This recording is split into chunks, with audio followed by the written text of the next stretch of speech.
Hello everyone, welcome to Padmavathi gardening. இன்றைக்கி வீடியோவில் வெயில் டைமில் நம்ம வந்து சாமந்தி செடிக்கு எருவெல்லாம் எப்படி கொடுக்கறது, நல்லா பூக்கள் பூக்க வைக்கிறதுன்ட்டு பார்க்கலாம். வீடியோக்குள்ளே போகிறதுக்கு முன்னாடி புதுசாக பார்க்குறவங்க நம்ம சேனலை சப்ஸ்கிரைப் பண்ணிக்கோங்க. வாங்க வீடியோக்குள்ளே போகலாம்.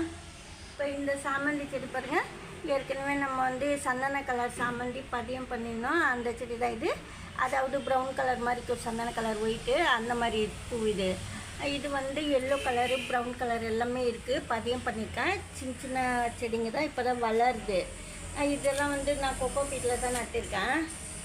இப்போ இந்த சாமந்தி பாருங்கள், இதுவும் சாமந்தி செடி தான். இதெல்லாம் வேறு செடிங்க, லில்லி அந்த செடிங்க. இது வந்து எல்லோ கலர் சாமந்தி. முன்ன நம்ம வந்து குச்சி குச்சியாக இருக்குன்னு சொல்லிட்டு கட் பண்ணிவிட்டு நட்டு வச்சோம். அந்த சாமந்தி செடி தான். இதுவும் வந்து ப்ரௌன் கலர் நினைக்கிறேன். இது ரொம்ப நாள் ஆயிடுச்சு நட்டு, மறந்துட்ட கலரு. இப்போ இது சந்தன கலர் ஒயிட் கலரு. இப்போது இந்த சாமந்தி செடி பாருங்கள், ஏற்கனவே வந்து பக்கத்தில் வந்து ஏற்கனவே வாட்டர் பாட்டிலில் வளர்த்த செடி வந்து கிளை உடஞ்சிச்சு. இந்த செடியில் நட்டு வச்சுட்டேன். சின்ன கன்று உடஞ்சிச்சின்னு சொல்லிட்டு வாட்டர் பாட்டில் செடி. இப்போ எப்போவுமே சாமந்தி செடி வளர்க்கும்போது வேறு செடிங்கள்லாம், அதாவது கிழா நெல்லி இந்த மாதிரி செடிங்கள்லாம் இல்லாமல் நீங்கள் பார்த்துக்கணும்.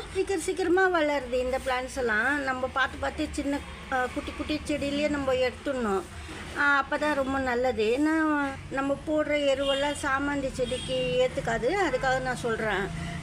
இந்த செடிங்கெல்லாம் நல்லாயிருக்கும், இந்த செடி நின்றுடும். அதுக்காக சொல்கிறேன் நான். இந்த செடி வந்து இந்த சாமந்தி செடி பாருங்கள் எவ்வளோ நல்லா வளருது.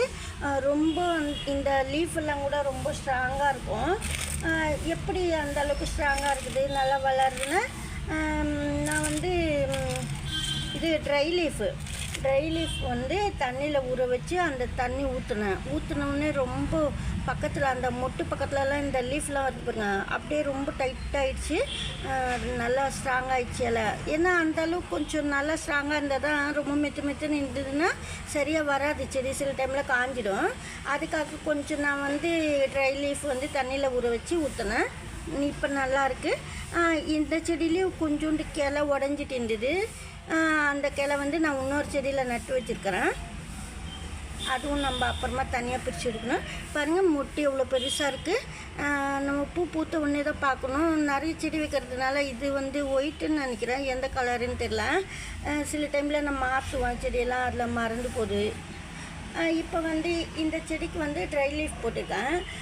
மொட்டு வந்ததுமே இது போல் ஸ்டேஜில் வந்து நம்ம வந்து வாழைப்பழம் தோல் வந்து பாருங்கள், ஏற்கனவே வந்து வாழைப்பழம் நாட்டு சக்கரெலாம் போட்டிருக்கேன்.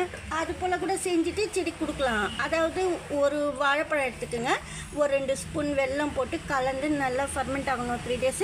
நல்லா பிசைஞ்சிடணும் நீங்கள் ரெண்டுமே. இல்லை மிக்ஸி கப்பில் கூட நீங்கள் அரைச்சிக்கலாம், நல்லா ஒரே ஈவனாக இருக்கும்னு சொல்லிட்டு.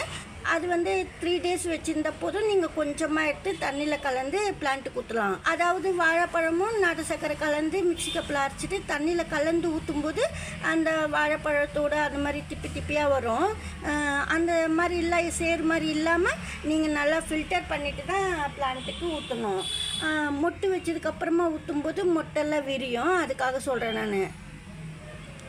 அப்புறம் வந்து சப்போஸ் வளருது மொட்டே வரலன்னா நீங்கள் வந்து ஆனியன் பீல்ஸ் வாட்டர் கொடுத்துட்டு அதுக்கப்புறமா வந்து இது போல் பனானா வந்து, அதாவது இந்த ஃபெர்டிலைசர் செய்ய முடியலன்னா வெறும் வாழைப்பழம் தோல் நல்லா தண்ணியில் கரைச்சிட்டு நீங்கள் வந்து அதாவது 2 வாழைப்பழம் தோல் நல்லா பிசைஞ்சிட்டு 1 லிட்டர் தண்ணியில் ஒரு 2 கிளாஸ் 1 கிளாஸ் இந்த பாட்டிக்கு எவ்வளோ ஊற்றணுமோ நீங்கள் அப்படியே ஊற்றலாம். தண்ணி சேர்க்காமல் சொல்கிறேன் நான். 2 வாழைப்பழம் தோல் 1 வாழைப்பழம் தோல் 1 லிட்டர் தண்ணிக்கு அப்படியே பிசைஞ்சிட்டு 3 days வச்சுருந்து அப்படியே 1 கிளாஸ் 2 கிளாஸ் இதுக்கு செடிக்கு ஊற்றணும், சாமந்தி செடிக்கு.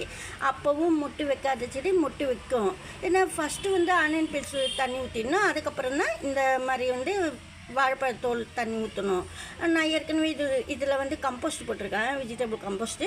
அதுவும் நான் சொல்லிக்கிறேன். இது வந்து ரொம்ப உச்சி வெயிலில் தான் இருக்குது. நான் என்ன செட் ஆகிடுச்சின்னா நம்ம எதுவும் பண்ண தேவையில்ல.